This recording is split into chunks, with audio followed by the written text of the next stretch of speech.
Hey, do you want to get better results? And maybe you are tired of spinning your wheels, or perhaps you're already getting great results and you just want to keep improving and getting even better. That's what we're going to be talking about today. And we're going to be discussing a couple of different ways that I want you to just think about how you're looking at things, because I think that is really the key for anything that we want in life. So, if you're brand new to me, my name is Susan McVeigh, and I am a business sales and wealth strategist and a kingdom business builder, and also happen to be a married mama of two. So, as I was pondering this topic today, there was something that kept coming up, which was, how do you improve your peace of mind? Like, how do you make sure that as you're going through the difficult things in life, that you still have peace of mind, that it's not going to keep you up at night, that it's not going to be worrisome, that these are things that you can just kind of set your mind at ease about. And I know that when I'm working with the clients that I typically work best with, which are high performing, high achieving, ambitious women entrepreneurs, that we often have our eye on the prize, which means that you're constantly going forward, right? It's like go, go, go, do, do, do. And you are striving and wanting to accomplish better and better results. And that's noble. That's great, right? I'm all for it. But at the same time, then it begets a trap where more simply becomes more. And we get caught in a hamster wheel of burnout, exhaustion, and not being able to give the best of us to the people that need us the most. In the case of your business, it's going to be your clients and your team. And in the case of your life, it's going to be you and the people who you love. For me, that's my family, and those are my friends, right? My children, my husband, my extended family, and then my friends, my community, and the people that I serve. So, how do we get better results without having to sacrifice things in the process of getting there? How do we ensure that we're not having to give up the things that matter the most in order for us to continue to achieve better and better results? Because not everything that is gold, what is that saying? Not everything that's gold glitters. I'm going to totally butcher that, but you know what I mean, right? So if you want to get better decisions, then in my opinion, humbly, we need to get better at making better decisions. So how do we do that? Well, for me specifically, it's really about what you focus on. And I know that sometimes, especially in today's day and age, that the world is spinning ever faster and faster. There's a barrage of different things and demands that are being placed on you. And so it can be really difficult sometimes to determine, where do I need to place my attention? And what are we doing sometimes strictly out of habit, because it's just the way that things have been done. And frankly, our brains are programmed to simplify things. Our brains are programmed to look for patterns. Our brains want to keep things in a very homeostasis, like status quo, right? The brain and the body likes things to be very stable. And as a result, when you start to inject change, when you start to do things differently, it becomes a little bit clunky and cumbersome. And it can feel like you're not getting the best results, at least not initially.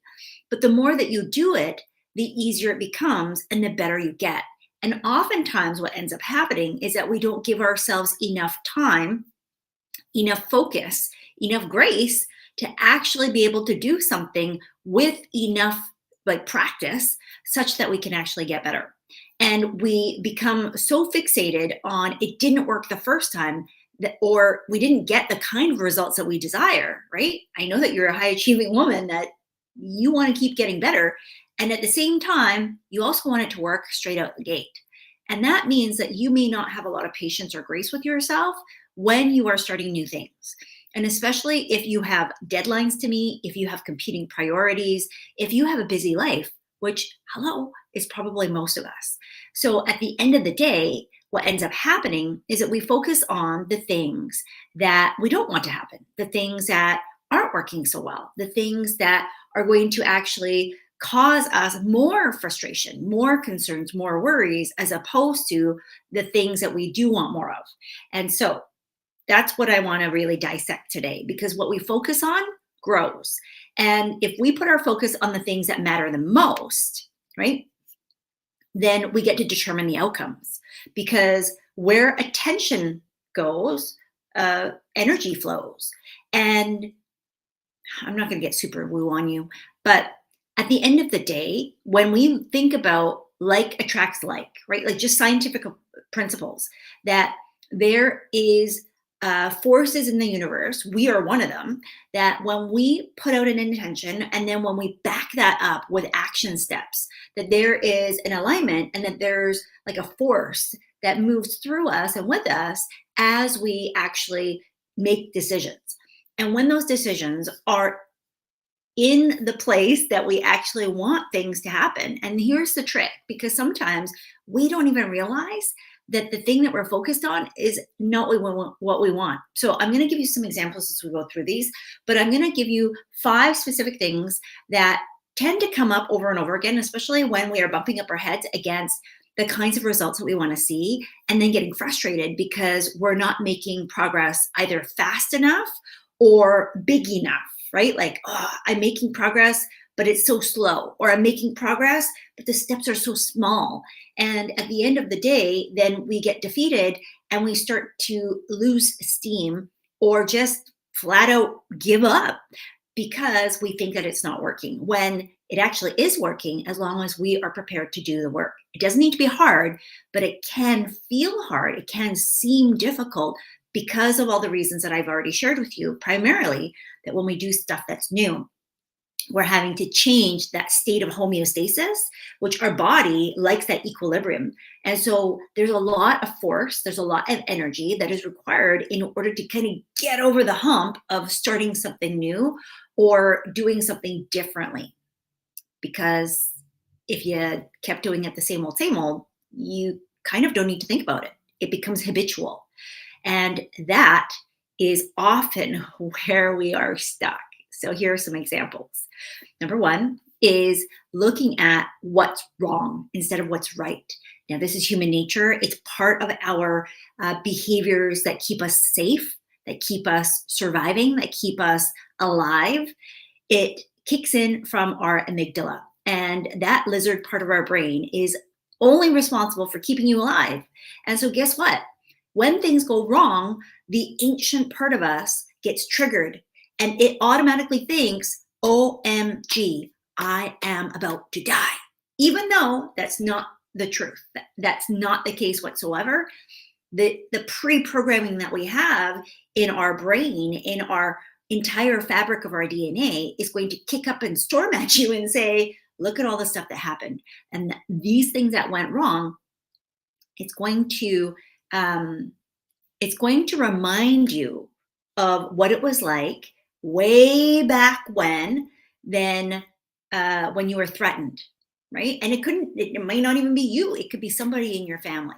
So when we focus on what's wrong instead of what's right, guess what we attract more of? Guess what we start to do more of? We start to do all the things that are wrong or the things that frustrate us, right? Because where our attention goes, energy flows. And what we focus on is how we're going to see the world. And more importantly, that's how we're going to set ourselves up. So if we're setting ourselves up for failure because we're focusing on what's wrong, then don't be surprised if more things go wrong. I will tell you, back in my career, I had a client who, gosh, every single time this gentleman came in, I knew something was going to go wrong because that's just the kind of guy that he was. And it got to the point where I finally just had to say, I'm sorry, but I don't think that we're ever going to be able to make you happy. It seems like this is a broken relationship. And so as much as it pains me because I would love to keep your business, we're just going to have to part ways. Now, it was his decision at the end, and you'd be surprised to know he never moved.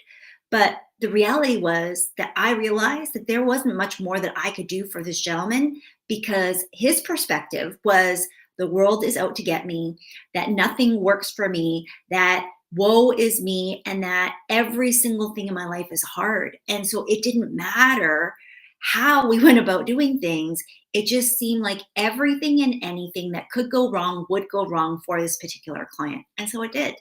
And so I want us to be invited into this conversation together, right? Think about the things that you want to get better results in. Are you focusing on what's wrong, or are you focusing on what's right? Because when you focus on the things that are right, even if it's just one thing that's right, and you keep doing more of that one thing, it's going to be really, really difficult for you to not get better results because you're doing more of what's working and letting go of your focus on the things that don't. So, number two example that I want to share with you is um, what's right versus what's wrong. And this is related to what's working versus what's not. Oftentimes, what ends up happening is that we are so focused on being right? Like we're almost getting into arguments because we're trying to prove that we are right. Now, that's a story for another day. But when you focus on the things that are working or the things that are right versus what's wrong, then you can let go of the voices in your head that are speaking on behalf of other people. So here's what I mean. Oftentimes, and I've had clients who have come to me and they're in extremely like expert level types of work, right? They're PhDs, they've gone to school for years and years and years, lawyers, doctors, established people in their careers that then suddenly have a shift. And when we have these discussions and go back, we realize that, hey, I went to school because it was the right thing to do, which is all well and good, but it also was really not aligned to them. So they went to school for the wrong reasons, right? They went to take that job for the wrong reasons. It wasn't something that actually was completely aligned to them. And as a result, they got good results. But the minute that they were able to step into the thing that they were called to do. So I'll give you an example of one of my clients who's in the creative field. Now, that's not what they went to school for.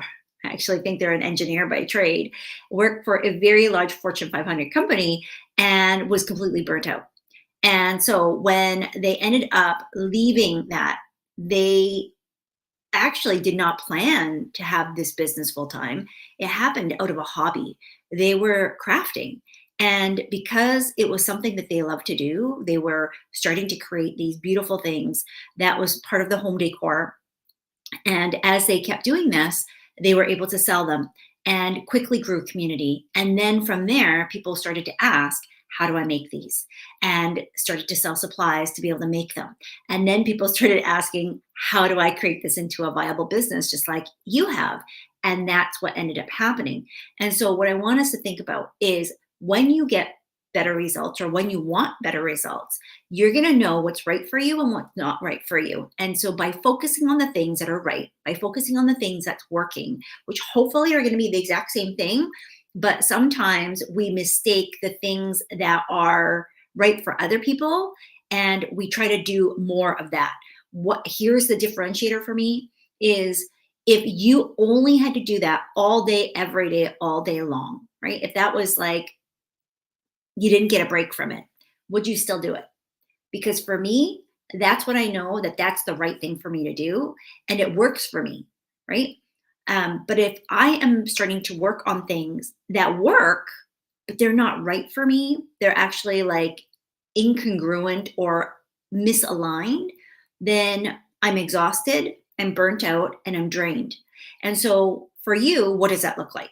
Hopefully, some of the things that I've shared with you are helpful, but I want you to think, are you focusing on what's right or what's wrong for other people, what's wrong for you versus what's right? Are you focused on what's not working versus what is working?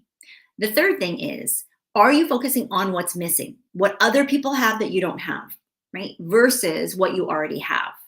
And when we work with our own strengths, our own gifts, our natural talents and experiences, the things that we were born with, that were, given to us by God, when we use and utilize the experiences that we have in our lives, knowing that everything is kind of working together for our highest good and our highest power, then that will automatically create an unfair advantage such that you're going to get better and better results. But if you're trying to be a copycat version of what somebody else is doing because you think the grass is greener on the other side, then you're going to be chasing after results that may or may not actually materialize.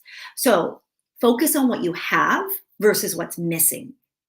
I guarantee you that if you sat down right now and just did a simple exercise of listing out all the things that you have in your life right now, that chances are the thing that you think is missing is such a minuscule, like a itty bitty bitty part of the entire picture called your life, called your business, called your relationships, called your finances, like whatever is the area of focus that you want to get better results in right now. That if you were to take inventory and list out all the different areas, the different components of what it is that you actually have access to, the things that you already have, and then you can hone in and focus on some of the other examples that I provided you, what's right and what's working, and let go of the stuff that you're not, that you think that you're missing. Because more often than not, the things that we think are missing aren't important. Not really, not when you take full stock of what you actually have access to, the things that are going to be the most meaningful for you. So, the other example that I wanted to take a look at was, are we focusing on lack versus abundance? And this ties in directly with the other piece of this, which is, are we operating or focusing on fear versus faith? So I want to talk about these both together, because when we're looking at better results, oftentimes we are thinking that there's something missing, right? Which we just talked about. But the other part is when we continually come from a place of, I'm missing something, I'm missing something, I'm missing something, then that sense of desperation, that sense of, oh my gosh, like I'm not good enough, I am unworthy, I don't know enough, like all of that piece, that's going to come through in your actions. And it actually is going to make it much harder for you to get what it is that you want, even if you've already done an amazing job where you currently are at. So oftentimes when I'm working with clients and they're trying to 2x, 3x, 4x, 5x, 10x, or even 100x, depending on where you are right now, right? Because it's going to be determined based off of your current state. That too often what ends up happening is there is almost like a sense of, will it work again? Maybe that was a fluke. Maybe I don't really know what I'm doing. And the minute that we do that, we come from a place of lack, scarcity, and also fear, which fear is a normal human emotion. But the Bible says that God does not give us a spirit of fear, but power, love, and a sound mind. And regardless of what you currently believe, I know for sure that the fact that you're already here, the fact that you already have some kind of results, speaks volumes about you, your character, and the quality and the caliber of the work that you do. So knowing that, I want you to recognize that there is immense power that's within you right now that you have already been able to utilize, that has gotten you to this point in your life. And as a result, then why can't you have more? Why can't you be able to achieve and accomplish even better results? There is no cap to what it is that you can accomplish as long as you have the will, the determination, and the motivation to do so, right? So you have to decide, do I actually want the thing that is connected to the better results? And if yes, then why? And is it connected to a place of fear or lack? Because when we come from it, from that mindset and that frame of how we're looking at things, it is going to be more difficult and more challenging for us to get better results because we're going to think it comes with harder work, more effort, that there takes special skills or different kinds of relationships, like the things that you might be missing. And in fact, that's probably not required at all.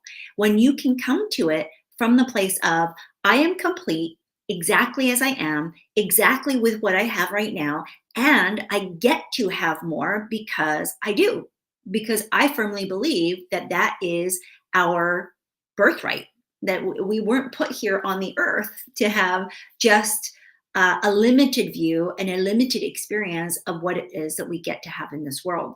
So because of that, then how do you appreciate what you have while also desiring more?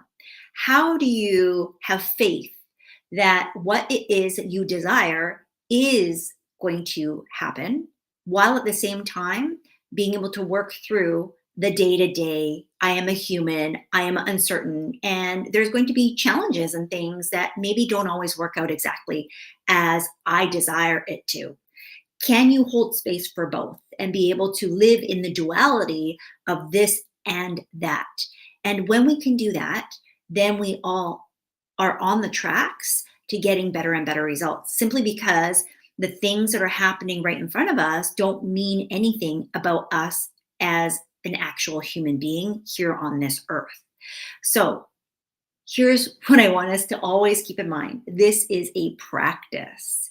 It is not something that we are instantly born with and, we come out of the womb just like raring to go, knowing that it gets to be easier and easier and easier and we get to have better and better results. Now, there obviously are some people out there like that, but in my experience in working with amazing women around the world, most of the most qualified women that I work with struggle with this the most because they are hmm, because they are so, like, service focused. They're so heart centered, which I know I hate using that word, but I couldn't come up with anything else in the moment, right off the top of my head. When you care so much, when you care so deeply about people and the results that they get, then you know what's at stake and you know what's on the line. And you also know that there's stuff that you don't know, right? When you are an expert at what it is that you do, you recognize that you can't be an expert in all things. And as a result, it means that you probably more than anybody else is hyper aware that you don't know it all. And so, with that sense of humility and humbleness, I just want to applaud you that you, out of everybody in the world, probably has more skill, more competency, and more capability of being able to achieve better results, but often are beating ourselves up because we're not there yet. So know this, you are completely in control, right? That if you allow yourself to frame the experience that you have through a very set of perspectives and looking at, am I looking this way or this way, this way or this way? Like, how am I looking at what it is that I want to accomplish? And sure, there's tons of strategies and tactics that you could pick depending on what it is that you're trying to accomplish, right? So, like, real life example, if you wanted to become a millionaire, which a lot of my clients do, then you need to have financial strategies, right? In order to help support the kinds of financial results that you want. You can't just go willy nilly, just trying a whole bunch of stuff. You could, but that's going to take a lot of time, effort, and energy, and probably be defeating. So, getting better results in a lot of cases means that you get help, you get support, you use strategies that are aligned to you, but that beyond that, because I could give you these strategies, and I have given lots of strategies here on this page. And for clients in the past, there's ones that will take hold of the strategies and they will run with them. And there's others that will take those same strategies and they'll falter. So, why? Well, it's exactly what I've just described here. What we focus on grows. And when you focus on the things that matter the most to you, you set that energy, that intention, and then you create alignment such that that strategy is actually going to be helping you, propelling you to getting better and better results, because you're not going to allow your focus to determine that you are not going to be successful, right? You get to determine that outcome. And so the examples that I've given you, the strategies that I've given you around looking at what's right versus what's wrong, looking at what's working versus what's not, looking at what you have versus what's missing, coming from abundance versus lack, and then operating from faith and conviction that, of course, it's going to work, rather than being fearful and shrinking every time that you have to take a step forward, even when you've already gotten results for yourself. Because I will find that oftentimes when you've gotten results, that's when the stuff kind of comes up, because you wonder, is it going to happen again? And you're looking backwards, trying to compare to what you did before, right? And so we want to take that knowledge, we want to take that wisdom, we want to take that experience that you've gleaned, and we want to take what's right, we want to take what's working, we want to take what you have and build upon that. We want to operate from a place of abundance. We want to operate from a place of faith. We want to know that until it's done, it's not over, and that you get to choose to have better and better outcomes because of where your focus and your attention is. So, whew, that was a lot of info. I hope this was helpful for you. And if you are looking for more help and support, please feel free to send me a message, or drop a comment below and just let me know, what is it that you are now focusing on and what are the results that you're aiming for in your business. If you want to grab your free resource, which is my 6-figure in 6-month blueprint, but this is the exact strategies that have helped clients go from 6, 7, and even 8 figures in their business, you're going to want to go to susanmcveigh.com/blueprint to grab your very own copy. And if you need help with your financial foundation, because I hate seeing experts just like you work so much harder than they need to, simply because they are not getting their money to work for them. They're working hard for money, but their money is not working as hard. I want you to grab my ebook. It's not free, but it is a very, very low cost way for you to be able to get help and access to me. And that is over at susanmcveigh.com/wealth. The info should be in the description box below. And that's my ABCs of Building Wealth ebook. So with that, I hope this was helpful. Let me know. And make sure that you're subscribe, hit the notification button for this show, for this episode, and we will see you again very soon. Thanks so much.